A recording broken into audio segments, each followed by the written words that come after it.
qui ne mérite pas ton respect, vas-y, sors de la relation et passe à autre chose. Mais tant que tu es là, comprends que l'homme est l'autorité au-dessus de ta puissance. Et une autorité ne se bafoue pas.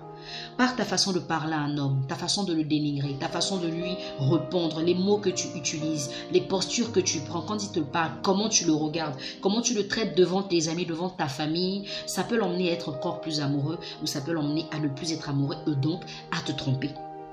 L'homme n'a pas besoin d'une rebelle dans sa maison. Il n'a pas besoin d'une insoumise dans sa maison. Parce que s'il voulait la confrontation, certainement il serait mis en couple avec un homme. Parce qu'au moins, ça fait... Voilà, c'est la même chose.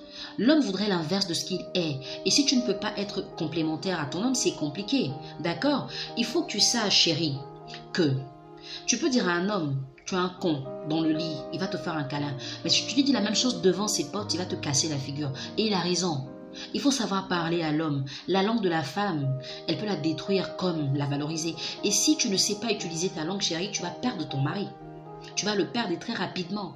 Et je te dis, c'est un argument valable pour te tromper. Parce que l'homme qui se sent ridicule, écoutez, on parle toujours de la violence faite aux femmes, mais on parle rarement de la violence faite aux hommes, parce que cette violence, elle est verbale. C'est vrai qu'elle ne laisse pas des traces sur le corps, mais elle laisse des traces sur l'âme et dans le cœur. Et ça, c'est encore plus difficile à soigner. Quand un homme n'est pas respecté, quand il est maltraité dans sa maison, quand des fois vos parents parlent à vos maris ou à vos conjoints comme s'ils étaient leurs animaux,